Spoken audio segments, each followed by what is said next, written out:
হযরত জিবরাইল বলেন, ইয়া রাসূলুল্লাহ সাল্লাল্লাহু আলাইহি ওয়াসাল্লাম পড়েন, ইকরা বিসমি রাব্বিকাল্লাযী খালাক। একটা দুইটা না, পরপর 5 আয়াত নবীজিকে জিবরাইল শুনিয়েছে। ফেরেশতা জিবরাইল নবীর সাথে 5টা আয়াত পরপর পড়েছিলেন। তাফসীরে কাবীরে মুফাসসির আল্লামা ফখরুদ্দিন রাজি রহমতুল্লাহ আলাইহি লিখেছেন, মনে হচ্ছে জিবরাইল যদি সূরা আলাক পুরাটা শেষ করতেন, মুহাম্মদুর রাসূলুল্লাহ পুরাটা জিবরাইলের সাথে পড়তে পারতেন। প্রশ্ন আসতে পারে, প্রথম 3 বার তাকে বুকে চাপ দেওয়ার পরে কেন তিনি পড়লেন না? তিন বার তাকে বুকে চাপ দিয়েছিলেন, 3 বার বললেন আমি কি পড়বো, আমি পড়তে জানি না। কেন বললেন? টিকায় ব্যাখ্যায় লেখা আছে, এটা নবীজি যেন জানাতে চেয়েছেন, ভাই জিবরাইল এতক্ষণ পর্যন্ত আপনি বলছিলেন পড়েন পড়েন পড়েন, কি পড়বো? আপনি যখন বললেন বিসমি রব্বিকা, ওই রবের নামে পড়েন, আল্লাযী খালাক, যিনি আপনাকে বানিয়েছে, তখন আমি পড়া আরম্ভ করেছি, কারণ রব ছাড়া অন্য কারো নামে আমি পড়তে পারি না।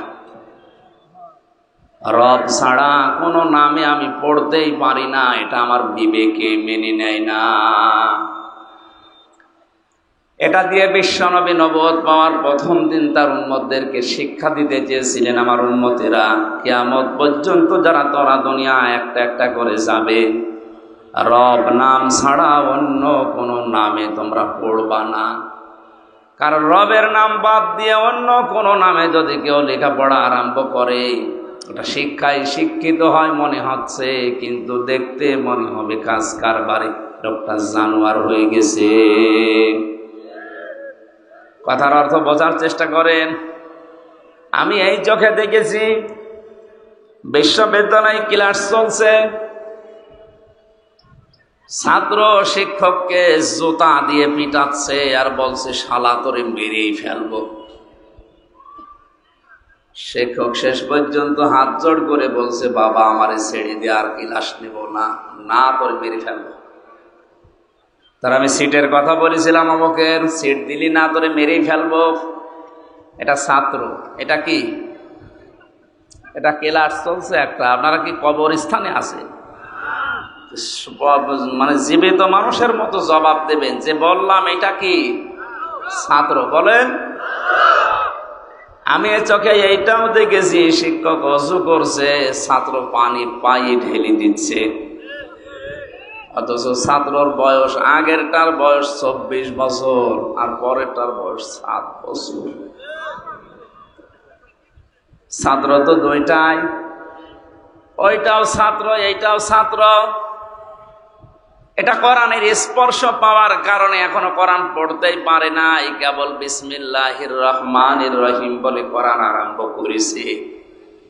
এ কারণে কোরআনে কারীম তাকে মানুষের মতো মানুষ বানিয়ে দিচ্ছে। আর ওইটার কাছে কোরআন নেই, মাস্টার্স হয়ে যাচ্ছে, ওটা জানোয়ার হয়ে গেছে। কথা যদি না বোঝার ভান করে থাকেন, আমি কিন্তু এখনই বন্ধ করে দেব, বুঝতেছেন?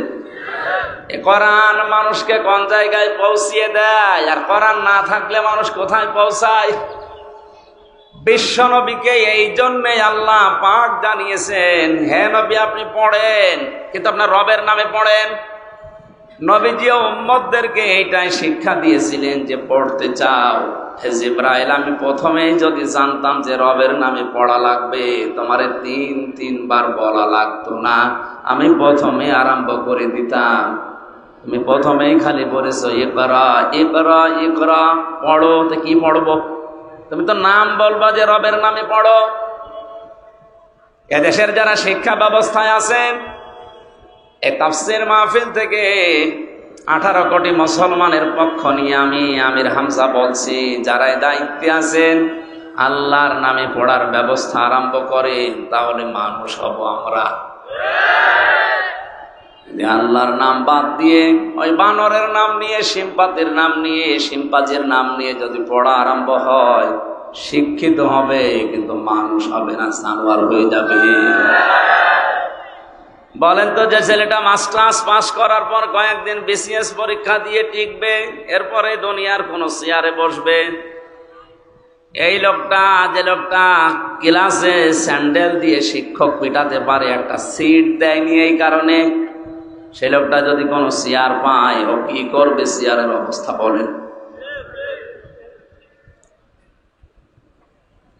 নবীজি জানিয়েছেন, মান ক্বারাআল কুরআনা, যে ব্যক্তি কোরআন পড়বে, ফাস্তাযহারাহু, এবং কোরআনকে ইজহার করবে। ইজহার মানে, এজহার শব্দের শাব্দিক অর্থ হচ্ছে প্রকাশ করা, স্পষ্ট করা, দাঁড় করানো। 99টা অর্থ আছে এজহারের। কোরআন শুধু পড়ে তা না, কোরআনকে এজহার করার জন্য, দাঁড় করানোর জন্য, কায়েম করার জন্য, প্রতিষ্ঠা করার জন্য, স্পষ্ট করার জন্য যারা চেষ্টা চালাবে, কেন চেষ্টা চালাবে? এর পরের শব্দে দেখেন, ফাস্তাযহারাহু, দেওয়ার পরে নবীজি দিয়েছেন ফাহাল্লা হালালাহু ওয়া হাররামা হারামাহু। কোরআন যদি কায়েম হয়ে যায়, প্রতিষ্ঠিত হয়ে যায়, স্পষ্ট থাকে, তাহলে হালালকে হালাল মানা আর হারামকে হারাম মানা সহজ হবে। কোরআন যদি শুধু পড়া পর্যন্ত থাকে, এদিকে তাকান, কোরআন যদি শুধু পড়া পর্যন্ত থাকে, এটা যদি এজহার না হয়, যদি কায়েম না হয়, তাহলে অনেক হালাল জিনিস আছে, হালাল জানার পরও আপনি মানতে পারবেন না। অনেক হারাম জিনিস আছে, যেটা জানার পরও আপনি মানতে পারবেন না, এরকম পরিবেশ থাকবে। কিন্তু কোরআন যদি কায়েম থাকে, ওই পরিবেশ উল্টিয়ে যাবে। বাংলাদেশে সবাই আমরা জানি ঘুষ খাওয়া হারাম, সুদ খাওয়া, বলেন বলেন, জেনা করা, কিন্তু এমন এমন দৃশ্য এই দেশে, এমন এমন পরিবেশ তৈরি আছে কোরআন না থাকার কারণে। কোরআন আছে কিন্তু এজহার নেই, কারণে কোরআন আছে, কোরআন প্রতিষ্ঠিত নেই, এই কারণে এ জানার পরও আমরা অনেকে অনেক জায়গায় বাধ্য হই হারাম কাজগুলো করতে। এরকম জায়গা নেই? এই যে ব্যাংকিং ব্যবস্থা, সেই ইসলামী ব্যাংক বলেন আর যে ব্যাংক বলেন, এদেশে যদি যাকাত ভিত্তিক অর্থনীতি রাষ্ট্রীয়ভাবে কায়েম না হয়, যদি ফেরেশতা জিবরাইল এসে এই দেশে বাস করে, সে ডাইরেক্ট হোক ইনডাইরেক্ট হোক সুদ খাওয়া লাগবে তারে। যদি বলেন কেন, কেন মানে আজকের সভাপতি না, টুপি মাথায় দিয়ে আছে, এর ভেতরে সুদ আছে। না, উনি 200 টাকা দিয়ে ভালো টুপি কিনলো, তো টুপিটা যে ফ্যাক্টরিতে বানিয়েছে, সেই লোকটা লোন নিয়ে ফ্যাক্টরি বানিয়েছে। আমি নিচে গেলাম না, এভাবে গোড়ায় হাত দিতে গেলে দেখা যাচ্ছে আমিও ধরা পড়বো, দরকার নেই। সুতরাং এই জন্য বলছিলাম, জিবরাইল যদি দেশে এসে বলে আমি বসবাস করবো রাজশাহীতে, ওর ঔষধ খাওয়া লাগবে, উপায় নেই, উপায় নেই। কারণ কি? কারণ কোরআনে দেশে খালি পড়া আছে, এজহার নেই। কি নেই? কোরআন যদি সত্যি এজহার অবস্থায় থাকতো, প্রতিষ্ঠিত অবস্থায় থাকতো, আপনি জেনা করে বাঁচতে পারতেন না। কথা বলেন না কেন? আজ অনেকে জেনা করার পরে মিষ্টি বেলায়, বাংলাদেশে নেই? 100টা জেনা করার পরে উনি এখন সাকসেস, এই জন্য মিষ্টি বিলোচন করছে। যদি কোরআন প্রতিষ্ঠিত থাকতো, 100টা না, ওই একটা করার পরে ওরা আগা কেটে দিত, তখন বাকি 99টা আর কিছু করতে পারত। প্রথমটাই আগা কাটা শেষ। এই জন্য নবীজি বলেছেন, যদি এটা পড়ার পরে কেউ এজহার করার চেষ্টা চালায়, আর হালালকে হালাল হারামকে হারাম জানার পরে মেনে নিতে পারে, আর মেনে নিতে পারবেন যখন কোরআন এজহার থাকবে। আদখালাহুল্লাহুল জান্নাহ, নবীজি বলেন আল্লাহ তাকে যেন জান্নাতে দিয়েই দিয়েছে। আলেম না আপনি? জেনারে এখানে আলেম বসে আছে, উপাধ্যক্ষ। আদখালাহুল্লাহুল জান্নাহ, আল্লাহ তাকে জান্নাতে দিয়ে দিয়েছে না দেবে?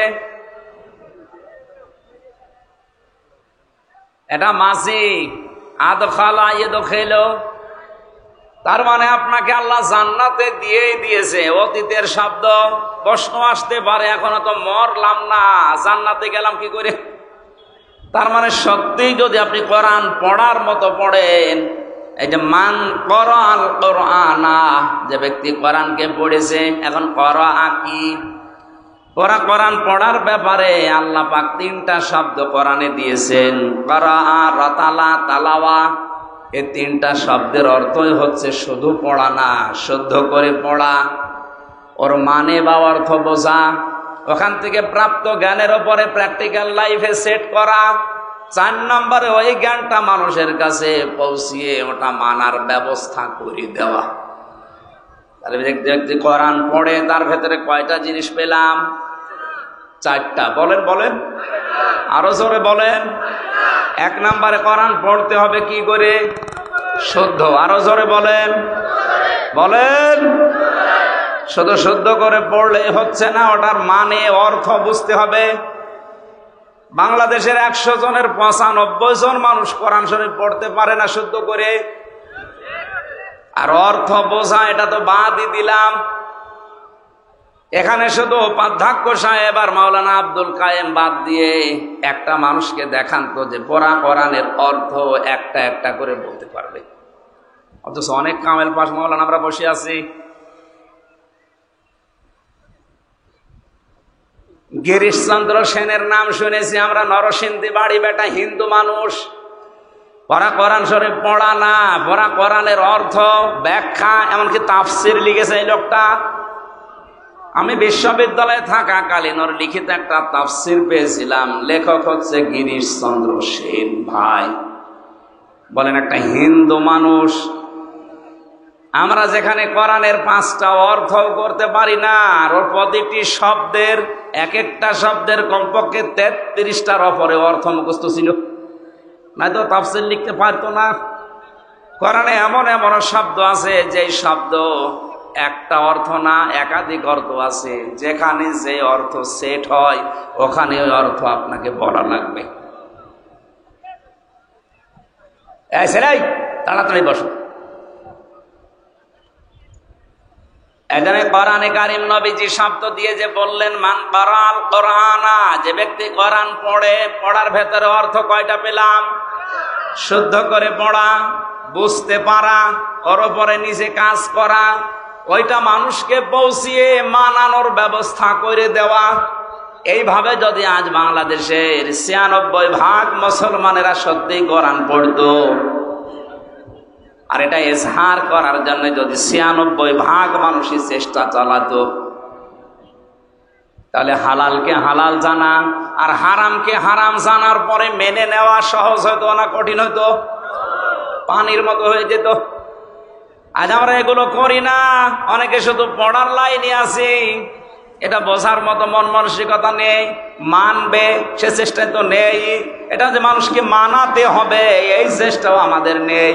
এই জন্য কোরআন পড়ছে ঠিক, কিন্তু হালালকে হালাল জানার পরে আমরা মেনে নেওয়ার মতো অভ্যাস পাচ্ছি না, সে পরিবেশ নেই। মানতে গেলে আপনি বিপদে পড়বেন। কোরআন যে দেশে এজহার আছে ওখানে মানতে গেলে বিপদে না আরো পুরস্কৃত হওয়া যায়। হযরত ওমর কোরআনে কারীম যেহেতু প্রতিষ্ঠিত করেছিলেন, এজন্য তার দেশে মানুষ যদি কোরআন মানত সে বিপদে পড়তো না, আরো পুরস্কার পেত। সুবহানাল্লাহ বলতে পারেন নাই? তিনি বক্তব্য দিচ্ছিলেন, হঠাৎ করে মানুষের হক কি এই বিষয়ে কথা বলতে বলতে আলোচনা তিনি বন্ধ করতে বললেন। এক মুসল্লি এরকম একজন লোক ডাক দিয়ে বলে, খলিফা আপনার বয়ান বন্ধ করেন, আপনার এই ওয়াজ বন্ধ হওয়া লাগবে। বলে কেন? গনিমতের মাল হিসাবে যে সম্পদগুলো এসেছিল প্রত্যেকে একটা করে কাপড় আমরা পেয়েছি, সেইটা দিয়ে জামা বানিয়ে কেউ গায়ের উপরে দিয়ে এসেছি নামাজে। আর আপনার গায়ের ভেতরে 2টা জামা দেখা যায়, একটা জামা একটা পায়জামা। কোথায় পেলেন আপনি? আপনি ক্ষমতায় আছেন এই জন্য বেশি করে নেবেন। হযরত ওমর বললেন, এই জবাব যদি আমি না দিয়ে ওই যে আমার ছেলে আব্দুল্লাহ আছে ও জবাব দেয়, মেনে নিতে পারবা? বলে দিতে বলেন। হযরত আব্দুল্লাহ প্রথম কাতারেই বসেছিলেন, ডাক দিয়ে বললেন, আল্লাহর নবীর সাহাবীরা, আপনারা যেমন একটা একটা করে পেয়েছেন, আমার বাবাও একটা পেয়েছে, আমিও একটা পেয়েছিলাম। আমার বাবার কাছে রাষ্ট্রীয় মেহমান বাইরের থেকে যখন আসে ওনার একটাই মাত্র কাপড়, জমার দিন যদি ওটা পরিষ্কার করার জন্য ধোয়ার পরে শুকাতে দেয়, আর কোনো কাপড় নেই যেটা পরে রাষ্ট্রীয় মেহমানদের কাছে আসা যায়। আর নবীজি ঈদের দিন, জমার দিন আর রাষ্ট্রীয় মেহমানরা জোব্বা গায়ে দিতেন। যেমন তেমন জোব্বা না, ওই দেশে হয়তো এই যে ক্যালেন্ডার বা ইস্ত্রি করার কি বলে এটার নাম, আয়রন মেশিন হয়তো ছিল না, কিন্তু জামাটা পরিষ্কার করার পরে ভাঁজ করে বালিশের নিচে দিয়ে মাথা দিতেন, ওইটা শার্ট হয়ে যেত। আল্লাহর নবী ছিলেন সারা জীবন পরিপাটি। আমি জেলখানার ভেতরে কোরআনের পাখিকে একদিন মাত্র দেখেছিলাম। ওর কাছে যারা ছিল তাদের কাছে শুনেছি যে ঘরটার ভেতরে তিনি ছিলেন ফাঁসির কন্ডেম সেল। ওই ঘরটা এই 13 বছরে পরিষ্কার পরিচ্ছন্ন করে বুড়া মানুষ মনে হচ্ছে একটা সাজানো বাগান। ওখানে তো ওনার স্ত্রী ছিল না, ক্যালেন্ডার ছিল না, আয়রন ছিল না, অথচ তেল ব্যবহার করতেন, আতর ব্যবহার করতেন, মাথার চুলগুলো পরিপাটি করে রাখতেন। নবীজির এই হাদিসটা ফলো করে 13 বছর এক ঘরে কাটিয়ে গেছে। জেলে থাকা অবস্থায় তো আমি বুঝি নাই, ওখান থেকে শুনেছিলাম যখন মারা গেছে। পরবর্তীতে ভিডিও দেখলাম, মরা চেহারা মনে হচ্ছে একটা জান্নাতি মানুষ ঘুমিয়ে আছে, অথচ বয়স 83-84 বছর। আমার এই 33 বছরে আমি পরিষ্কার থাকতে পারি না, চিন্তায় টেনশনে পাগল হয়ে যায়। আর 13টা বছর থেকে গেল, কিছুই মনে হচ্ছে না।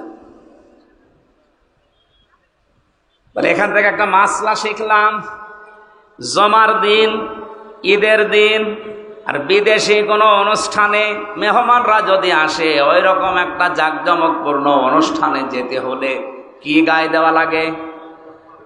জুব্বা। বলেন না কেন? এটা গায়ে দেওয়া সুন্নাত। অথচ ঈদের দিন এই সুন্নাতটা আমাদের এই দেশ থেকে হারিয়ে যাচ্ছে। এই যে এরকম এরকম সিরা জামা গায়ে দিয়ে ফুল ফুলওয়ালা এমব্রয়ডারি করা, আপনার তো সুন্নত আদায় হচ্ছে না, স্টাইল আর ফ্যাশন হচ্ছে। মনে করেন না, অনেকে করে তাই। ঈদের দিনও অনেকে জুব্বা গায়ে দেয়নি। তাহলে আগামী ঈদ থেকে, জমা থেকে কোনো বিদেশি অনুষ্ঠান যেখানে বড় জাঁকজমকপূর্ণ এরকম জায়গায় গেলে কি গায়ে দিয়ে যাবেন? এটা তো শুধু এই সামিয়ানার নিচে না, মানে বাইরেও আমল করেন ইনশাআল্লাহ। এটা সম্মান কমাবে কেন? সম্মান আরো বাড়াবে। নবীজির কোন সুন্নতে মানুষের সম্মান কমে দুনিয়াদারদের কাছে। যাদের ভেতরে আল্লাহর ভয় আছে তাদের সামনে গেলে আপনার সম্মান আরো বাড়বে। আব্দুল্লাহ জবাব দিলেন, আমার বাবা একটা পেয়েছিলেন, আমিও একটা পেয়েছি। বাবার জামা যেহেতু একটা, এই জন্য আমার জামা থাকার কারণে ওই কাপড়টা আমার বাবাকে আমি উপহার দিয়েছি। ওইটা নিয়ে আমার বাবা নিজে জোড়া দিয়ে 2টা বানিয়েছে। কোরআনে কারিম যদি প্রতিষ্ঠিত না থাকতো, আর কোন চেয়ারম্যান যদি এভাবে কথা বলতো, কোন জনগণ যদি সামনে থেকে বলতো, চেয়ারম্যান কথা থামান, এত সুন্দর জামা কোথায় পেয়েছেন? এই রিলিফের মাল চুরি করা নাকি? আমার মনে হয় ওর 10 বছর জেল হইতো। একটা চেয়ারম্যান, অথচ তিনি রাষ্ট্রপ্রধান, এ দেশের মতো না, সারা পৃথিবীর অর্ধেক জায়গা চালাতেন হযরত ওমর। এত বড় ক্ষমতা তার আঙ্গুলের ভেতরে আল্লাহ দিয়েছিলেন। সেই মানুষকে বয়ান চলাকালীন একজন সাধারণ মুসল্লি বয়ান বন্ধ করার পরে জবাব দিতে হয়েছে। এটা কোরআনে কারিম স্পষ্ট এজাহার, প্রকাশ্য প্রতিষ্ঠা কায়েম থাকার কারণে। এজন্য যে ব্যক্তি কোরআন পড়ে আর একে এজাহার করার জন্য চেষ্টা চালায়, এ কথাগুলো আমি এমনিতেই বলতাম না, আর যেটা নেই এজন্য আমি হাড়ে হাড়ে টের পাচ্ছি বাস্তবতা। ও রাজশাহীর মানুষেরা, যারা আমরা শুধু টুপি মাথায় দেয়, এ দায়িত্ব কি শুধু আমাদের? বলেন, নামাজ যেভাবে ফরজ মনে করে এই লোকটা পড়ে, আমি পড়ি, আমাদের যদি মন ওইভাবে তৈরি করে কোরআনে কারিমকে এজাহার করতে হবে, যদি ওই মন নিয়ে করতাম, বাংলাদেশে 96% মুসলমান, কেউ বাধা দেওয়ার সাহস পেত? কেউ রাজনীতি বলতো? বলেন। এই জন্য আমাদের উচিত হবে আমরা কোরআনকে শুধু পড়বো না, এটা আমরা দাঁড় করানোর চেষ্টা চালাবো। নামাজ যেভাবে পড়ি, রোজা যেভাবে রাখি, হজ যেভাবে ভরসা করে করে আসি, কোরআন কি করে বাংলাদেশে কায়েম হয় আমরা ওইটা করব। আমরা রাজনীতি বুঝি না, আপনি মেম্বার, চেয়ারম্যান, মেয়র, এমপি, মন্ত্রী যা হবেন হন, কোরআন মানার একটা পরিবেশ আমাদের দেশে তৈরি করে দেন, আমরা আপনার পক্ষে আছি।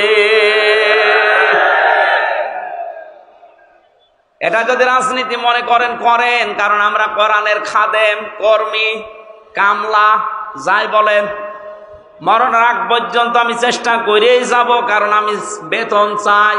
কি চাই? কোরআনের পক্ষে যদি কাজ করি আমি বেতন পাবো, আর বেতনের নাম হচ্ছে জান্নাত। ওইটাই আমার উদ্দেশ্য। এজন্য আপনার উদ্দেশ্য এটা হওয়া লাগবে, আপনাকে আল্লাহ পাক জান্নাতে দেবে না, জান্নাতে দিয়েই দিয়েছে। অশাফাআহু ফি আশারাতিন মিন আহলি বাইতিহি কুল্লুহুম ক্বাদ ওয়াজাবাত লাহুন নার। তাকে সুপারিশ করার জন্য এমন যোগ্যতা আল্লাহ কিয়ামতে দেবে 10 জনের ব্যাপারে তার পরিবারস্থ লোক থেকে, যারা জাহান্নামে যাবে এ সিদ্ধান্ত হয়ে গিয়েছিল। আল্লাহ পাক ওই সিদ্ধান্ত পাল্টিয়ে আপনার সুপারিশের কারণে কোরআনের ইজ্জতে শেষ পর্যন্ত পরিবারের 10 জন মানুষকে জান্নাতে প্রবেশ করাবে। সেই কোরআন শোনার জন্য এই প্রচন্ড রোদের ভেতরে আপনি বসে আছেন গরমে।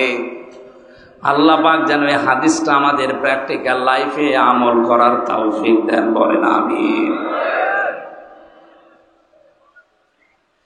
সূরা বাকারার নামকরণের ভেতরে আমরা পড়েছি আল বাকারা। এই শব্দটা এই সূরার ভেতরে আল্লাহ নাযিল করেছেন, ওখান থেকে নামকরণ করা হয়েছে সূরা বাকারা। ঐতিহাসিক প্রেক্ষাপটের ভেতরে আমরা পেয়েছি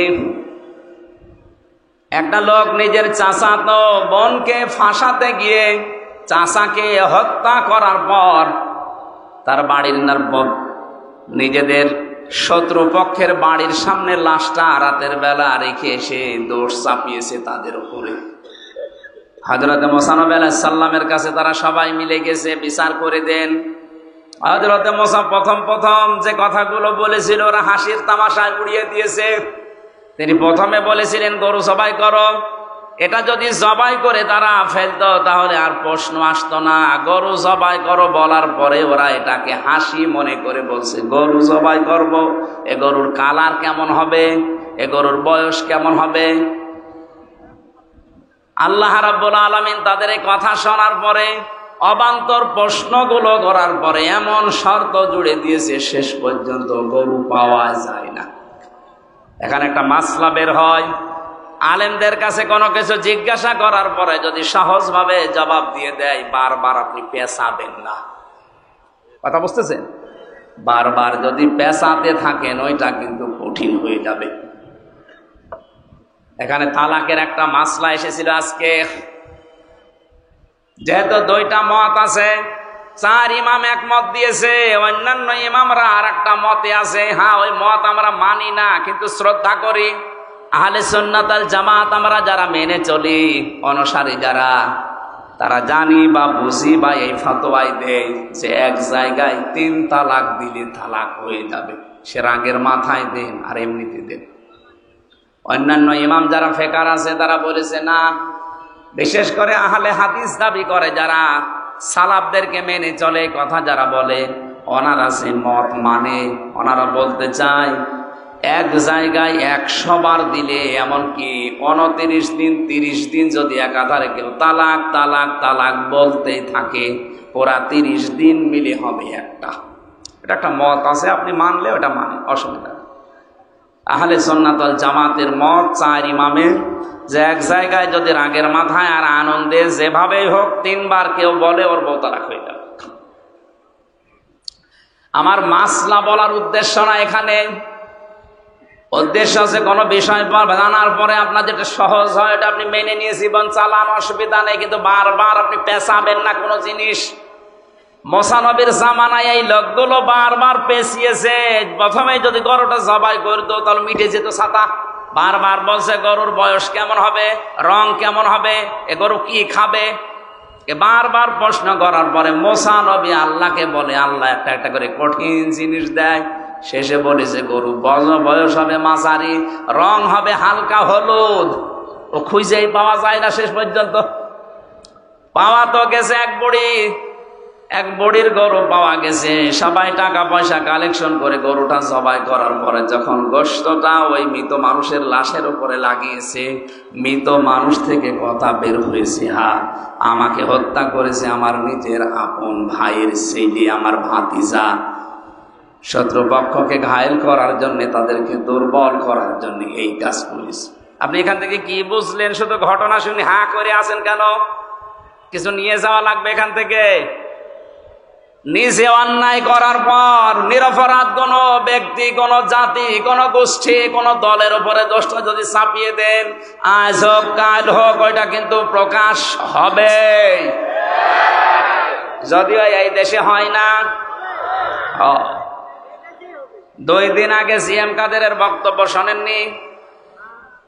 1 মিনিট 37 সেকেন্ড উনি বক্তব্য দিয়েছে, সব ফাঁস হয়ে গেছে সত্য। উনি যা বলেছে কথাটা একেবারে খাপের খাপ, মমতাজের বাপ মিলে গেছে। আমি নাম নিলাম না তাই, বাস্তবে এইটাই। নিজে অন্যায় করছেন, আজ নিজে জুলুম করছেন, আর একটা নিরপরাধ ব্যক্তি, গোষ্ঠী, দল, জাতি, তার উপরে দোষটা চাপিয়ে নিজে মনে করছেন আমার কিছু হবে না। আরে ওপরে বসে উনি তো আর ক্ষীর খাচ্ছে না, উনি সব দেখতেছে। ওয়ালা তাহসাবান্নাল্লাহা গাফিলান আম্মা ইয়া'মালুজ যালিমুন ইন্নামা ইউআখিরুহুম লিয়াউমিন তাশখাসু ফীহিল আবসার। সূরা ইব্রাহিম 13 নম্বর পারা 19 নম্বর পৃষ্ঠা 12 নম্বর লাইনের 42 নম্বর আয়াতে আছে। এটা ফি জিলালিল কোরআন তাফসিরে পাবেন। আল্লাহ পাক বলেন, হে নবী, আপনি কি মনে করেন যে জালেমদের সম্পর্কে আমি গাফেল, কিছুই মনে রাখি না, কিছু খোঁজ রাখি না? কে বলেছে? সবচাইতে বেশি নজর আমার জালেমদের দিকে। যেদিন চক্ষু উল্টিয়ে যাবে, ইন্নামা ইউআখিরুহুম লিয়াউমিন তাশখাস ফীহিল আবসার। মানুষের যেদিন দিক দাঁড়া হারিয়ে যাবে, চোখ উল্টানোর মতো হবে, এই দিন পর্যন্ত ওদেরকে আমি একটু ছাড় দিয়েছি। সুতরাং জালেম যারা আছেন, নিজের নফসের উপরে, পরিবারের উপরে, সমাজের উপরে, জনগণের উপরে জুলুম করছেন, থামেন আপনি। আপনাকে আল্লাহ ছাড় দিয়েছে, ছেড়ে দেবে না। কোরআনে কারিমের সবচেয়ে ভয়ঙ্কর আয়াত আমার কাছে সূরা শুরা 25 নম্বর পারা 6 নম্বর পৃষ্ঠা 12 নম্বর লাইনের 42 নম্বর আয়াতটা মনে হয় আমার কাছে। আপনি দেখেন তো, ইন্নামাস সাবিলু আলাল্লাযীনা ইয়াযলিমুনান নাস ওয়া ইয়াবগুনা ফিল আরদি বিগাইরিল হক ইলা আখির আয়াত। আল্লাহ পাক বলেন, অবশ্যই আমি আল্লাহ মামলা দেব। এই এদিকে তাকান, অবশ্যই আমি আল্লাহ মামলা দেব, আমি কেস করব, আমি বাদী। কে বলেন তো? আল্লাহ নিজে মামলা দেবেন, বিচার করবেন কে? আসতে বলেন, মামলা দেবেন কে? বিষয়টা কেমন মনে হচ্ছে? আমার যিনি বিচারক ছিলেন হাইকোর্টে, ওই লোকটা যদি বলে আমি আমির হামজার এই মামলার নিজেই বাদী, আমার কোনোদিন জামিন হওয়া সম্ভব?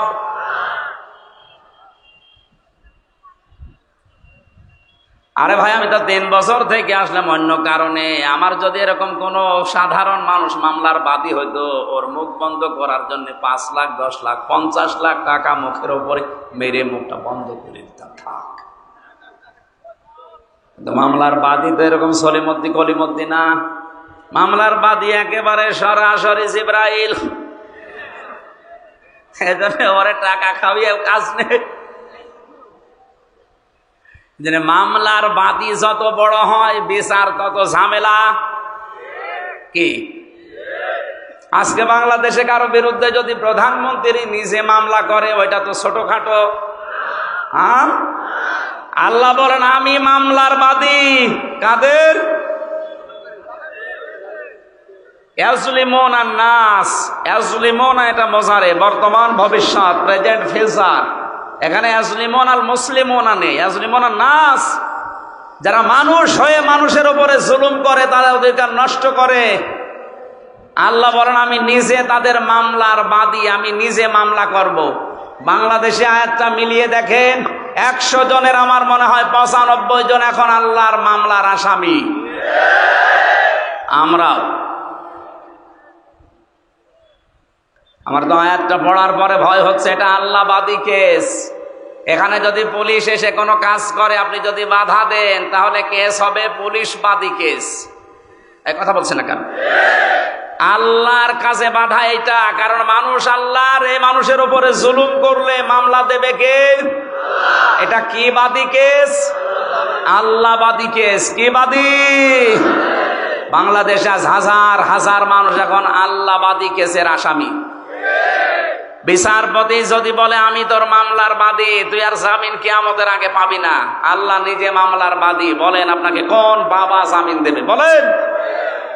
আপনি তো আশা করে আছেন না আমি বড় পীরের মুরিদ, ও পীরের কি হবে? ও তো আসামি। ও আসামি না? আর আমার কোরআন পড়ার পরে যতটুকু ধারণা, বিশ্বাস জন্মিয়েছে, কিয়ামতের দিন সূরা আবাসার তাফসিরে আছে, প্রথমে মানুষের কাছ থেকে তার ভাই পালিয়ে যাবে, তার মা পালাবে, তার বাবা পালাবে, তার বউ পালাবে, তার সন্তানাদি পালাবে, তার আশপাশের লোক যারা ছিল তাকে সাহায্য করত, আশ্রয় দিত, তার ফাসিলাতি হিল্লাতি তো এরা পালিয়ে যাবে। এমনকি তার নেতা নেত্রী যাদের নাম করে দুনিয়ায় নিরাপদ মনে করত, এরাও পালাবে। এবার বলেন যে 7 প্রকার মানুষের নাম বললাম, বিপদে পড়লে ভাই, স্ত্রী, সন্তান, মা, বাবা, নিজের আশপাশের লোক, গোষ্ঠী, জাতি, দলের লোক, এরা আগে আসে না দূরে যায়? আর কোরআন বলছে মরণের পরে এরা আগে ভাগবে। তাহলে আপনার এই কথা, কোরআনের বিশ্বাস যদি জন্মায় যে এটা সত্য কথা, বিশ্বাস করতে পারেন কিয়ামতে অনেক পীর বলবে আল্লাহ আমি পীরই ছিলাম না। ও যে আমার মুরিদ দাবি করছে, আমি তো পীরই ছিলাম না, আমি সাধারণ হামজা। কিসের পীর? ওরে আমি মুরিদ পাবো কোথায়? সুতরাং এই ধান্দায় যারা আছেন যে 2 পীরের মুরিদ, 2 জন শুধু হাত ধরে এইভাবে মারবে আর জান্নাতে যেয়ে পড়বেন, জান্নাত না জাহান্নামে পড়বেন। কারো উপরে ভরসা করে লাভ আছে না। যাদের নাম আল্লাহ দিলেন এরাই যদি পালায়, পীর সাহেব বললাম না, বলবে আল্লাহ আমি পীর ছিলাম না, তুমি অন্য কিছু করো। যেন আমরা যেন আল্লাহর মামলার আসামি হয়ে না যায়, খুব ভয়ঙ্কর জিনিস এটা। আল্লাহ রাব্বুল আলামিন সূরা বাকারার ভেতরে নামকরণে গুরুত্বপূর্ণ এই শিক্ষাটা আমাদের দিতে চাইলেন। নিজে অন্যায় করে যদি নিরপরাধ কোনো মানুষকে ফাঁসিয়ে দেন, মনে করছেন এই দলের লোক, এই গোষ্ঠী, এই জাতি, এই লোকটাই যাতে যারা সাপোর্ট করে তারা বিপদে পড়ে যাবে না। উনি তো বসে বসে ঘাস কাটতেছে না, উনি সব দেখছে। আসমাউ ওয়া আরা, আমি সব দেখছি, আমি সব শুনছি। মুসা নবীকে যেই দিন ফেরাউনের সামনে হযরতে মুসাকে আল্লাহ লাগিয়ে দেন, যান লাগেন, ওরা যখন বড় বড় যেসব সাপ বানিয়ে, বিচ্ছু বানিয়ে ফেলছিল, মুসা নবী মানুষ হিসাবে ভয় পেয়ে গিয়েছিলেন। আল্লাহ বললেন না, ভয় পেও না, চিন্তা করো না, আমি দেখছি এবং আমি শুনছি। ময়দানে ফেরাউনের সামনে তোমারে নামিয়ে আমি বসে বসে আরশে তামসা দেখছি না, আমি আসি। সে আল্লাহ এখন কি দুর্বল? উনি দেখতে পাচ্ছে না? আমার বিশ্বাস 100 ভাগ উনি দেখছে এবং শুনছে। জালেমদেরকে শুধু ছাড় দিয়েছে, কিন্তু ছেড়ে দেবে না। ইন্না বাদশা রব্বিকা লাশাদীদ, আমার ধরা বড় শক্ত ধরা। এমনিতেই কিছু বলি না, কিন্তু যদি ধরি ওরে আর ছাড়ি না। আল্লাহর ধরার আগে আপনি যেন নিজে সংশোধন হয়ে যান, এই জন্য আজকের মাহফিল। আজকে সূরা বাকারার নামকরণে কি পেলাম?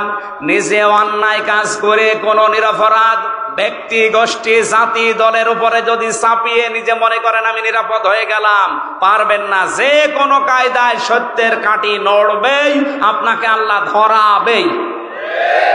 এই বিশ্বাস কোরআনে করেন তো? আল্লাহ তাআলা সূরা বাকারা থেকে এই শিক্ষাটা নিয়ে আমাদের প্র্যাকটিক্যালে আমল করার তৌফিক দিন, আমিন।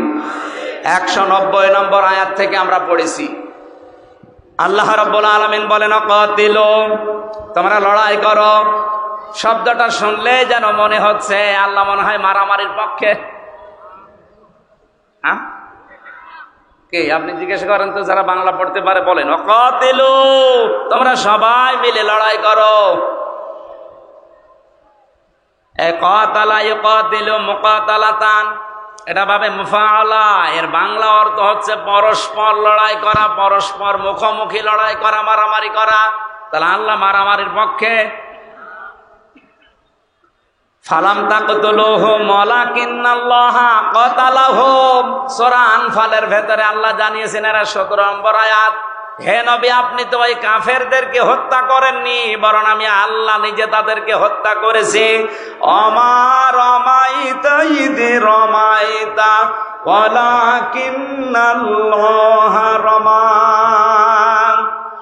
ওই যে বালি নিক্ষেপ করেছিলেন ওটা আপনি নিক্ষেপ করেননি, ওটা শুধু সামনে আপনি ফিকে মেরেছিলেন, বাকি প্রত্যেকের চোখের উপরে পৌঁছিয়ে দেওয়ার দায়িত্ব পালন করেছি আমি আল্লাহর কুদরত।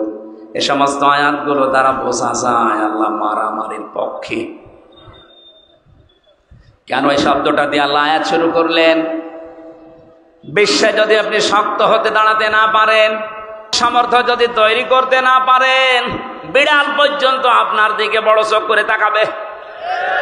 আপনি একটু ঘুরে দাঁড়ান, একটু শক্ত হন, পেছনের শক্তি সঞ্চয় করেন। হে নবী, ওরা ইসলাম ধ্বংস করার জন্য যেইগুলো হাতে নেয় উল্টিয়ে ওইটা আপনি ইসলামের পক্ষে কাজে লাগাতে দাঁড় করান। আজ ওরা অস্ত্র শস্ত্র তৈরি করছে ইসলাম ধ্বংস করার জন্য, আপনি উল্টিয়ে ওইটা ইরানের মতো শক্তিশালী হন।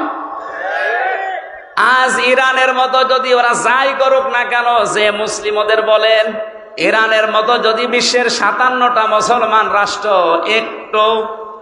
একটু দাঁড়িয়ে যেত, ইসরায়েল এমনিতেই ভয়ে পোশাক করে ফেলত। বাকিগুলো সব এই 56টা আছে বিড়ালের মতো, আর ওই একা সিংহ হয়ে করবে কি? আজ খালি দোয়া করার পক্ষে আছে ফিলিস্তিনকে বাঁচাও না। আল্লাহ কাতিলু দিয়ে আয়াত শুরু করতেন না? মারামারি করো, লড়াই করো, সংগ্রাম করো। লড়াই সংগ্রাম করতে হলে পেছনে যেটা লাগে সে ব্যাকআপ আমাদের নেই। আমরা 57টা মুসলিম রাষ্ট্রকে আহ্বান জানাবো, সবাই শক্তি সঞ্চয় করে। ওদের তো শক্তি শুধু ইমানের কোনো শক্তি নেই, ওদের বাহ্যিক কিছু শক্তি আছে, ওগুলো ধ্বংস করার জন্য আমাদের যাই আছে এর সাথে ইমানের শক্তি যোগ হলে সব প্রসাবের মতো ভেসে যাবে। হ্যাঁ, ওদের লড়াই আর আমাদের লড়াইয়ের ভেতরে পার্থক্য আছে। আমাদের লড়াইটা ইবাদত আর ওদের লড়াইটা, কোরআনে কারীম জানিয়েছে আল্লাযীনা আমানু ইউকাতিলুনা ফি সাবিলিল্লাহ, যারা ঈমানদার তারা লড়াই করবে, কিন্তু রাস্তা হবে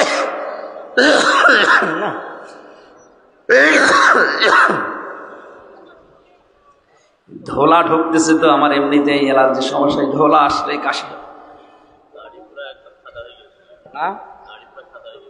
দাড়ি সাদা, আমি সাদা হয়ে যাচ্ছে।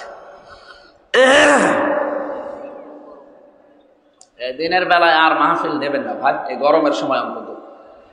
দরকার হয়, দরকার নেই, 1 বছর পরে নেন।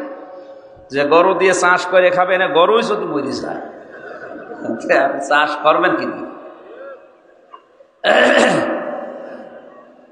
কষ্ট হয়ে যাচ্ছে আসলে। আল্লাযীনা কাফারু ইয়াকাতিলুনা ফি সাবিলিত তাগুত, যারা কাফের তারাও লড়াই করবে, সংগ্রাম করবে, মিছিল করবে, মিটিং করবে, তাদেরও কাজ কারবার হবে। কি হবে? তাদের কাজটা হবে তাগুতের রাস্তায়, শয়তানের রাস্তায়। ফাকাতিলু আউলিয়া শাইতান, তোমরা লড়াই করার জন্য প্রস্তুতি নাও শয়তানের অনুচরদের বিরুদ্ধে। ইন্না কায়দা শাইতানি কানা দাঈফা, শয়তানের যত চক্রান্ত সব একেবারেই দুর্বল। শুধু দুর্বল না, দাঈফ না দাঈফা, একালিফ টান দিয়েছেন আল্লাহ। শয়তানের যত চক্রান্ত আছে সবগুলো একেবারেই দুর্বল, মাকড়সার জালের চাইতেও দুর্বল। জোরে বলেন সুবহানাল্লাহ।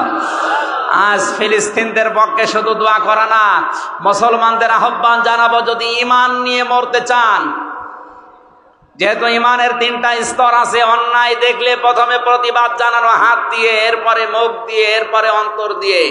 আমাদের কিছুই নেই, শুধু অন্তরে ঘৃণা করে আল্লাহ তুমি যা করো করো, হবে না। আপনাদের যতটুকু আছে যদি আমরা একটু নড়াচড়া করি, ওরা ওদের সাহস দেখাতে পারবে না, থেমে যাবে, কারণ ওদের ইমানের কোনো শক্তি নেই, জাগতিক কিছু শক্তি আছে। আল্লাহ রাব্বুল আলামিন মুসলমানদের পায়ের নিচে যত সম্পদ দিয়েছেন, এরা যদি শুধু একটু ইমানের দিকে তাকিয়ে ওইটা বন্ধ করে দেয়, ওদের প্লেন, ওদের উড়োজাহাজ, ওদের বিমান সব বন্ধ হয়ে যাবে, ওরা না খেয়ে মরবে। আল্লাহ বিশ্বের মুসলমানদেরকে এটা বোঝার তৌফিক তুমি জরুরি দান করো, বলেন আমিন। আল্লাহ মারামারির পক্ষে এসে এই কথা এমনিতে বলে নাই। আমাদের মারামারি হবে, আমাদের লড়াই হবে, সংগ্রাম, মিছিল, মিটিং, যাই বলেন, বৈঠক, সব আল্লাহর রাস্তায়। কার রাস্তায়? ওরাও করবে ওগুলো, কিন্তু ওরা শয়তানের রাস্তায়, মানুষের তৈরি করার নিয়ম নীতি কায়েম করার জন্য। আল্লাহ তাআলা এতটুকু বলে শেষ করে দেননি, আল্লাযীনা ইউকাতিলুনাকুম, তোমরা তাদের বিরুদ্ধে লড়াই করো যারা তোমাদের বিরুদ্ধে লড়াই করে। আজ তামাম দুনিয়ার সবচাইতে বড় মাজলুম জাতি মুসলমানেরা। ইসরায়েল যেভাবে মুসলমানদেরকে হত্যা করার জন্য আরম্ভ করেছে, আমরা মনে করছি শুধু ফিলিস্তিনের ব্যাপার। কে বলেছে আপনাকে? ওরা যেভাবে আরম্ভ করেছে, 2 দিন পরে না জানি আপনার উপরেও এটা আসে কিনা। এই জন্য সতর্ক এখন থেকেই হওয়া লাগবে, না তো ইমান নিয়েও মরতে পারবেন না, বেঈমান হয়ে মরা লাগবে। আমাদের লড়াই সংগ্রাম হবে, কিন্তু সাবধান আমরা যেন সীমা লঙ্ঘন না করি। নিজের রাগের বশবর্তী হয়ে কারো উপরে দোষারোপ করা, অত্যাচার করা, কাউকে কালার করা, এটা জায়েজ নেই। ওয়ালা তা'তাদু, সীমা লঙ্ঘন করবা না। যে 27 প্রকার মানুষকে আল্লাহ পৃথিবীতে সবচাইতে বেশি ঘৃণা করে, তার অন্যতম এরা। 1 নম্বরে যারা সীমা লঙ্ঘন করে তাদেরকে আল্লাহ ঘৃণা করেন। আমরা এ দলে যেন না থাকি, বলেন আমিন। ইন্নাল্লাহা লা ইউহিব্বুল মু'তাদিন, অবশ্যই আল্লাহ সীমা লঙ্ঘনকারী যারা, তাদেরকে পছন্দ করেন না। এখানে প্রায় 9টা জাতির কথা আল্লাহ তুলে ধরেছেন যে এরা সীমা লঙ্ঘন করেছিল দুনিয়ায়। প্রত্যেককে আমার আল্লাহ দুনিয়ায় গজব দিয়ে একেবারে নিশ্চিহ্ন করে দিয়েছে। তার ভেতরে অন্যতম হযরতে সালেহ। কে? বলেন বলেন। হযরতে সালেহ আলাইহিস সালাম, ওয়াইদ ক্বালা,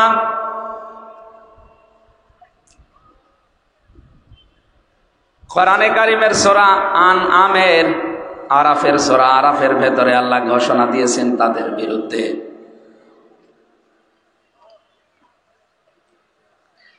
আল্লাহ রাব্বুল আলামিন জানিয়েছেন, ওয়াইলা আদিন আখাহুম সালিহা ক্বালা ইয়া কওমি ইবুদুল্লাহা মা লাকুম মিন ইলাহিন গায়রু قد جاءتكم بينة من ربكم هذه ناقة الله لكم آية فذروها تأكل في أرض الله ولا تمسوها بسوء فيأخذكم عذاب أليم। সূরা আরাফের ৭৩ নম্বর আয়াতে আল্লাহ বলেন, আমি যখন সামুদ জাতির নিকটে তার ভাই হযরতে সালেহ আলাইহিস সালামকে পাঠিয়েছিলাম, হযরতে সালেহ তার জাতির কাছে এসেই বলেছিল, আল্লাহর ইবাদত করো, তার সাথে কাউকে শরীক করবা না। অবশ্যই তার পক্ষ থেকে তোমাদের কাছে স্পষ্ট দলিল আর প্রমাণ নিয়ে আমি এসেছি। হাদিহি নাকাতুল্লাহ, তার ভেতরে অন্যতম এই যে আল্লাহর উষ্ঠি। আর হযরতে সালেহর কাছে মুআজিজা দেখতে চেয়েছিল, যে বিশাল পাহাড়, পাহাড়ের পাদদেশে একেবারে চূড়ার উপরে যে পাথর আছে, ওই পাথরের ভেতর থেকে 10 মাসের গর্ভবতী একটা উটনি বের করে সেখান থেকে একটা বাচ্চা সহ উটনি আসো। আল্লাহ রাব্বুল আলামিনের নবী সালেহ সেজদায় পড়ে বলেছিলেন, মাবুদ তুমি আমাকে সাহায্য করো। শেষ পর্যন্ত আল্লাহ এই ব্যবস্থা করে পাহাড় থেকে উটটা পাঠিয়েছিলেন। ওটা যখন নেমে আসছিল, এটা তাফসিরে খাসেনের ভেতরে আছে, উটনি যখন 10 মাসের গর্ভবতী উটনি নেমে আসতেছে বাচ্চা সহ, হযরতে সালেহ ওটা দেখার পরে বললেন, হাদিহি নাকাতুল্লাহ, এটা আল্লাহর উষ্ঠি। আয়াতান, এটা নিদর্শন, ফাদারুহা, তাদেরকে ছেড়ে দাও, এদের দুইজনকে ধরবা না, তাকুল ফি আরদিল্লাহ, আল্লাহর জমিনে রেখে বেড়াবে, যা ইচ্ছা খাবে, যা ইচ্ছা পান করবে। এর কাছে কোনো খারাপ উদ্দেশ্য নিয়ে কেউ যেতে পারবা না, যদি যাও আল্লাহর কঠিন আযাব আসবে। এবার মুআজিজা চেয়েছিলেন, আল্লাহ পাক নবীর দরখাস্ত অনুযায়ী মুআজিজা পাঠিয়েছিলেন। এ মুআজিজার কাছে খারাপ উদ্দেশ্যে যাওয়া নিষেধ ছিল। মুআজিজার যেখানে ইচ্ছা যাবে, যা ইচ্ছা খাবে। কিন্তু জাতির লোকেরা ভুল করেছিল এইটা, মুআজিজা যেখানে ইচ্ছা যাবে, যা ইচ্ছা খাবে, খেতে তো দেয়নি, যেতে তো দেয়নি। আগে তার বাচ্চাটাকে মেরেছে, এরপরে উষ্টিটাকে মেরেছে। আল্লাহ রাব্বুল আলামিন বলেছিলেন, যেখানে যাবে, যেখানে খাবে, খারাপ উদ্দেশ্য নিয়ে আসবে না। এসেছিল, আল্লাহ এই সীমা লঙ্ঘনের কারণে আযাব দিয়ে পুরা জাতিকে আল্লাহ ধ্বংস করে দুনিয়া ইতিহাস তৈরি করে রেখেছেন। এটা আবার কোরআনে দিয়েছেন খেলা করার জন্য, শিক্ষা নেওয়ার জন্য। সালেহ আলাইহিস সালামের যে মুআজিজা উষ্টি, তার চাইতে আমাদের নবীর মুআজিজা কোরআন দামি কম না বেশি? বলেন বলেন। আল্লাহ রাব্বুল আলামিন কোরআনে কারীমকে নাযিল করে জানিয়েছেন, কোরআন যেখানে ইচ্ছা যাবে, যা ইচ্ছা করবে। কারণ 500 বিধানে কোরআনে আল্লাহ দিয়েছেন। এই 500টা বিধান ব্যক্তি, পরিবার, সমাজ, রাষ্ট্রে সব জায়গায় যাওয়ার ক্ষমতা রাখে না? রাখে না? আজ আমরা যারা বাধা দিতে চাই যে না এখানে আসতে দেব না, এখানে আসতে দেব না, কোরআন শরীফ থাকবে শুধু এতিমখানায়, মসজিদে, খানকায়, মাদ্রাসায়, বাকি যে জায়গাগুলো আছে একটা জায়গায় আমরা কোরআন আসতে দেব না। আপনি বাধা দিচ্ছেন আল্লাহর আয়াতকে। এই কথা বলেন না কেন? সূরা আহজাবের 34 নম্বর আয়াত, এখানে রব্বুল আলামিন জানিয়েছেন, অযকুর রব্বাকা ফি বাইতিকা আযকুরনা মা ইউতলা ফি বুয়ুতিকুন্না মিন আয়াতিল্লাহি ওয়াল হিকমা। তোমরা তোমাদের ঘরের ভেতরে আল্লাহর আয়াতগুলো এবং হিকমতপূর্ণ বিষয়গুলো তেলাওয়াত করো। তাফসিরে আমি 9টা ঘরের কথা পেয়েছি। এখানে ঘর মানে শুধু আমাদের এই বেড়ার ঘর না, এখানে ঘর মানে যারা পৃথিবী চালাতে পারে তাদের ঘর। এই বাংলাদেশ যারা চালায় আমরা তাদের ভেতরে অন্যতম মনে করি সংসদ ভবন। এই কথা বলেন না কেন? বিভিন্ন মন্ত্রণালয় বলেন, এরপরে বিভিন্ন এমপিদের যে জায়গাগুলো আছে, এরপরে ডিসিদের যে ঘরগুলো আছে, এসপিদের ঘর আছে, টিওনোদের ঘর আছে, ওসিদের ঘর আছে, মেয়রদের ঘর আছে, সর্বোপরি উপজেলা চেয়ারম্যান এবং মেম্বারদের ঘর আলাদা আলাদা আছে না নেই?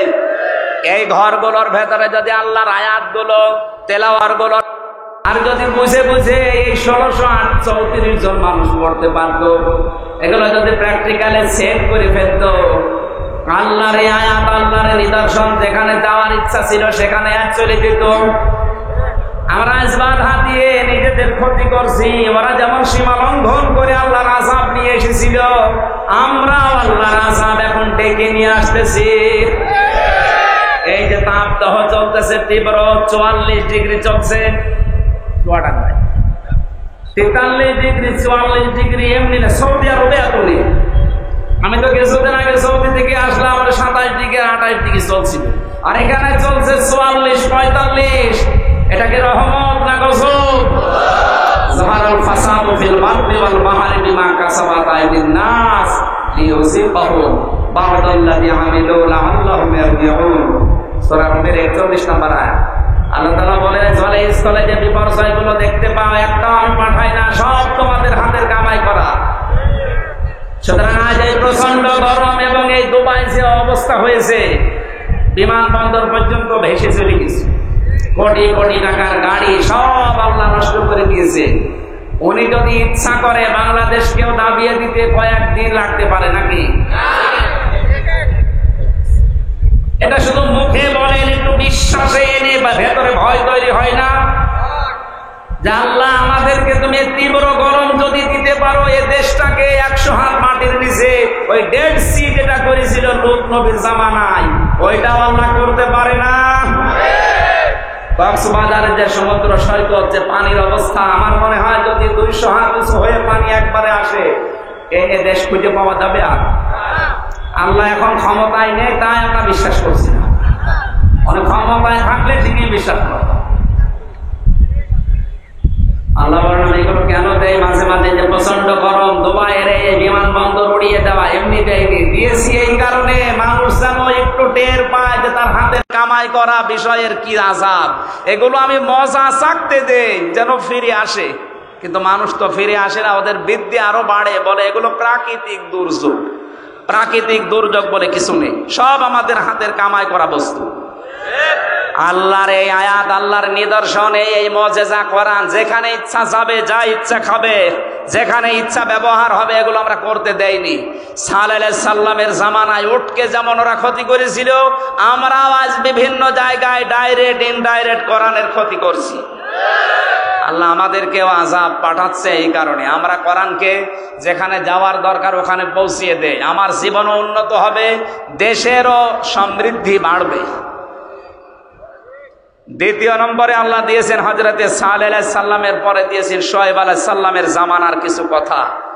এগুলো এই যে 7টা বা 9টা জাতির কথা কোরআনে আল্লাহ তুলে দিলেন শিক্ষা নেওয়ার জন্য। শুআয়ব আলাইহিস সালামের জাতিকে আল্লাহ ধ্বংস করেছিলেন 2টা কারণে। কয়টা? আজকে আমি রাজশাহী শহরে বিমানবন্দরের পেছনে যেখানে জমান নামাজ পড়িয়েছি, ওখানে এই 2টা বিষয় টাচ দিয়েছিলাম। শুআয়ব আলাইহিস সালামের জাতিকে আল্লাহ ধ্বংস করেছিলেন কয়টা অপরাধের কারণে? সীমা লঙ্ঘন করেছিল তারা 2টা বিষয়ে। 1 নম্বরে ফাউফুল কায়লা ওয়াল মিজান ওয়ালা তাবখাসুন নাসা আশিয়াহুম ওয়ালা তুফসিদু ফিল আরদি বা'দা ইসলাহিহা। ওরা ওজনে কম বেশি করত। এ বাংলাদেশে তো নেই। ওজন মানে আপনি কি মনে করেন শুধু দাড়ি পাল্লায় যারা ওজন করে এই ওজন? না, এই যে আমি যে চেয়ারে বসে আছি এখানে ওজন আছে। কারণ আমি যা পড়ে এসেছিলাম, যা বলতার জন্য এসেছিলাম, আজ অনেকের কারণে এগুলো ডেলিভারি দিতে পারছি না, বলতে পারছি না। আমি নেওয়ার সময় তো ঠিকই লেখাপড়া করে নিয়েছিলাম, দেওয়ার সময় এখন আর ডেলিভারি দিতে পারছি না, আমিও ধ্বংসের ভেতরে আছি। আর আমাকে যারা এভাবে বাইন্ডিং দিয়েছে তারা নিরাপদে আছে। আপনিও ওজনে কম বেশি করছেন। আজ কলেজ, বিশ্ববিদ্যালয়, বিভিন্ন মাদ্রাসা, হাই স্কুলের শিক্ষক শিক্ষিকা যারা ক্লাসে দেওয়ার সময় আর ঠিক মতো দিতে চায় না, বলে প্রাইভেট পড়া লাগবে, কোচিং করা লাগবে। অথচ ওনারা কিন্তু শিক্ষা নেওয়ার সময় ভালোভাবেই শিক্ষা নিয়েছিল। আপনি নেওয়ার সময় তো বিভিন্ন জায়গায় শিক্ষা ভালোই নিলেন, দেওয়ার সময় এখন আর দিতে চান না, তখন প্রাইভেট পড়া লাগবে, কোচিং করা লাগবে। আপনি ওই লুল্লিল মুতাফফিফিনের ভেতরে শামিল। যারা নেওয়ার সময় বেশি নেয়, দেওয়ার সময় কম দেয়, এদের জন্য আল্লাহ বলেন এরা ধ্বংস হয়ে যাক। বলেন নাউজুবিল্লাহ। এইরকম সীমা লঙ্ঘন আমাদের দেশেও চলছে। ওজনে কম বেশি করা এটাও ধ্বংসের কারণ। এরকম 7টা বিষয় আমি সামারাইজ করেছি। যারা অশ্লীলতা ছড়ায়, যারা অপচয় করে, যারা এই পৃথিবীতে অশ্লীলতা ছড়াচ্ছে, অপচয় করছে, এবং যারা সবগুলো আমার নোটে আমার মনে নেই এখন। 27টা বিষয় আমার পড়া ছিল। এই 27টা বিষয় যে মানুষগুলো দুনিয়াতে আঞ্জাম দেবে, করবে, তার অন্যতম সীমা লঙ্ঘন করা। এদেরকে আমার আল্লাহ নিজের পক্ষ থেকে জানিয়েছেন, আমি এদেরকে ভালোবাসি না, ঘৃণা করি, ঘৃণা করি, ঘৃণা করি। আল্লাহ আমাদেরকে জুলুম যে মানুষগুলো করবে, জুলুমকারী, তাদেরকে আল্লাহ পছন্দ করেন না। যারা ন্যায় বিচারের পরিবর্তে জেনে শুনে অবিচার করে, তাদেরকে পছন্দ করেন না। সবগুলো আমার সিরিয়াল আকারে মনে নেই। আমরা আগামীতে কোনো জায়গায় যদি আসি, শীতকালে আমারে নিয়ে আসেন, রাতের বেলা দেবেন। এইভাবে আমারও কষ্ট হচ্ছে, আপনাদেরও বোঝার পরিবেশ থাকছে না। আমি বলেছিলাম যে দাম্পত্য জীবনের যে সমস্ত কলহ আছে, বিপদ আপদ আছে, মারামারি, ঝগড়াঝাঁটি, এমনকি পরকীয়া, প্রেম, এটা মিটানোর কিছু পদ্ধতি আছে। এই নিয়ে যে বইগুলো লিখেছিলাম তার ভেতরে 1টা না 2টা বই এখানে আছে। এগুলো কিনে আপনার মেয়েকে, বউকে, বোনকে, মাকে, ফুফুকে উপহার দেবেন। ওদের অন্তত পারিবারিক জীবনে যে অশান্তি চলছে আমাদের, এই পরকীয়া, প্রেম সহ বিভিন্ন অশান্তি বন্ধ হয়ে আশা করছি শান্তি আসবে। প্রচন্ড গরম এবং আমার কণ্ঠ বসে যাচ্ছে, এই জন্য শেষ করে দিলাম। মোনাজাতের পরে বইটা নিয়ে বাড়িতে উপহার দেবেন। আল্লাহুম্মা আমিন। রব্বানা আতিনা ফিদ দুনিয়া হাসানা ওয়া ফিল আখিরাতি হাসানা ওয়া কিনা আযাবান নার ওয়া আদখিলনাল জান্নাতা মা'আল আবরার। আল্লাহ তাআলা দিনের বেলা প্রচন্ড গরমে তীব্র তাপদাহ চলছে, মানুষ বাড়ি থেকে বের হওয়াই কঠিন। এরপরেও কোরআনে কারিমের আকর্ষণে তোমার যে বান্দা বান্দিগুলো আজকের এই ময়দানে এসে চাতক পাখির মতো তোমার ঘৃণিত বান্দাদের সম্পর্কে শুনছিল, আমরা একটা কোনো রকম বলেছি, যারা তোমার সীমা লঙ্ঘন করে তাদেরকে তুমি ঘৃণা করো। দুনিয়াতে কোনো বিষয়ে যেন আমরা সীমা অতিক্রম না করি, আমাদেরকে তুমি বাঁচাও। আজকের আলোচনার সওয়াবগুলো নবীজির রওজায় পৌঁছিয়ে দাও। দুনিয়ার মাটির নিচে যারা ঈমান নিয়ে ঘুমিয়ে গেল এদেরকে মাফ করে দাও। মা বাপ যারা হারিয়েছি আল্লাহ আমাদের মা বাপকে ক্ষমা করে দাও রব্বুল আলামিন। মাহফিলের সভাপতি, প্রধান অতিথি, সহ সভাপতি, বিশেষ অতিথি সহ যত মানুষ আমরা আমিন আমিন করছি, বিশেষ করে আমাদের প্রধান অতিথি মাননীয় এমপি অধ্যক্ষ আবুল কালাম আজাদ সহ যত মানুষের আমরা দোয়া চেয়েছি, আমাদের প্রত্যেকের জায়েজ মোনাজাত গুলো কবুল করে নাও। আমাদের তীব্র তাপদাহ থেকে বাঁচাও। তোমার রহমতের বৃষ্টি আমাদের উপরে নাজিল করে নিরাপত্তা, স্বস্তি, শান্তি ফিরিয়ে দাও। আমাদের অপরাধের কারণে এই গজবগুলো নাজিল হচ্ছে। আল্লাহ তাআলা আমাদের অপরাধগুলো তুমি আর দেখো না, এগুলো নিজ গুণে গাফফার নামের খাতিরে মাফ করে দাও। রহমতের বৃষ্টি তুমি দয়া করে নাজিল করে আমাদের স্বস্তি, শান্তি, নিরাপত্তা ফিরিয়ে দাও। পৃথিবী বড় গরম হয়ে গেছে আল্লাহ। আমাদের গরিব দেশে যদি 44 ডিগ্রি সেলসিয়াস চলে আমরা কোথায় যাব? তোমার রহমতের দিকে আজ হাজার লক্ষ বান্দারা বান্দিরা তাকিয়ে আছে। আমাদের জন্য এই পৃথিবীতে বহু সৃষ্টি এখন কষ্ট পাচ্ছে। আল্লাহ তাআলা অন্যান্য সৃষ্টির কি অপরাধ, কি দোষ, আমাদের গুনার কারণে তাদের শাস্তি দিও না। তোমার রহমত বরকতের বৃষ্টিগুলো দিয়ে তাদেরকেও স্বস্তি ফিরিয়ে দাও। সম্মানিত মা বোনদেরকে সুস্থ রাখো, সবল রাখো। আল্লাহ তাআলা দুনিয়ার জীবনটা যে ধোঁকা, এটা সবাইকে বোঝার তৌফিক দাও। আমি সহ যারা এসেছি প্রত্যেকেই যেন বুঝতে পারি এটা যে দুনিয়ার জীবনটা ধোঁকা, আখিরাতের বিশাল জীবনের জন্য ইখলাসের সাথে কাজ করার তৌফিক দাও। তোমার যে বান্দায় বিশাল আয়োজনে খেদমতে আঞ্জাম দিয়েছে যারা, এই যুবকদেরকে মঞ্জুর করো। তোমার এক বান্দার সন্তান অসুস্থ, শেফায়ে কামিলা আজলা নসিব করে দাও। আল্লাহ তাআলা এই প্রচন্ড গরমে নিজে অসুস্থ হয়ে গেছি। আমার সব জায়গা, শরীরের বিভিন্ন জায়গায় ব্যথা আরম্ভ হয়েছে। 3টা বছর এক ঘরের ভেতরে আমি আটক অবস্থায় ছিলাম। আমার শরীরের কন্ডিশন ভালো না। তুমি দয়া করো, মেহেরবানি করো আমার শরীরটাকে কোরআন প্রচারের জন্য, শরীরটাকে মেহেরবানি করে তুমি শেফায়ে কামেলা আজেলা নসিব করে দাও রব্বুল আলামিন। মিডিয়ার যে ভাইরা কোরআন প্রচার করার জন্য আজকে এসেছে, এদের ব্যবসা বাণিজ্যে বরকত দাও। অশ্লীলতা যে মানুষগুলো ছড়ায় তাদের বিরুদ্ধে এদেরকে জিহাদের ভূমিকা পালন করার সুযোগ দাও। এরা যেন কোরআন প্রচার করার জন্য হযরতে ওসমানের মতো এদের মিডিয়াগুলো কাজে লাগাতে পারে। বিশেষ করে রাজশাহীর তাজিব সেন্টার, আল্লাহ তাআলা কোরআনে কারিমের জন্য যে প্রচারে আঞ্জাম দিয়েছে খেদমতে, এটা তুমি মঞ্জুর করো। অনেকের নামও জানি না, যারা ইখলাসের সাথে কোরআন প্রচারে কাজ করে, কোরআনে কারিমকে সারা পৃথিবীতে পৌঁছিয়ে দেওয়ার জন্য যে মিডিয়ার ভাইরা কাজ করছে, এদেরকে তুমি বরকত দাও। এদের ইখলাসের ভেতরে বরকত দাও। এদেরকে হেদায়েত দান করো। শয়তানের ধোঁকা থেকে এদেরকে বাঁচাও। এদের ব্যবসা বাণিজ্যে বরকত দাও। এদের পরিবারস্থ লোকদেরকে তুমি শেফায়ে কামেলা আজেলা নিরাপত্তা দাও। কখন মনে চলে আসে জানি না। আল্লাহ তাআলা এলাকায় আসলে যারা ভালোবাসে, মাওলানা হাফিজুর রহমান, আব্দুর রশিদ সহ যত আলেমরা কোরআনের জন্য ছুটি আসে, আজকে যারা কথা বলেছে মাওলানা আহমেদ আলী, মাওলানা আবুল কালাম আজাদ সহ যত আলেম ওলামা এখানে বসে আছে, যারা যত জনপ্রতিনিধি বসে আছে, প্রত্যেককে তোমার হাওলা করে দিলাম। যার যতটুকু যোগ্যতা আছে তাকে ওইভাবেই কবুল করে নাও।